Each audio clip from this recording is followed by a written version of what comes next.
Hi friends, welcome back to my channel. দেখো সকালবেলা, ষষ্ঠীর দিন সকালবেলা মানে আজকেই ডালা দেয়। আমাদের নিয়ম, 6 রকম ফল, 6 রকম মিষ্টি, আম, চিড়ে, দই, দুধ সব দিয়ে যে মা ডালা দিচ্ছে।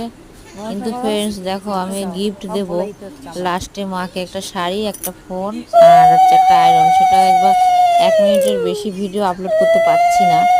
তোমরা আমাকে একটু কমেন্ট করে বলো কি করে আপলোড করে 1 মিনিটের বেশি ভিডিও। দেখতে থাকো ভিডিওটা, দেখো অল্প একটুখানি, লাস্টে হবে না, 1 মিনিটের বেশি হবে না।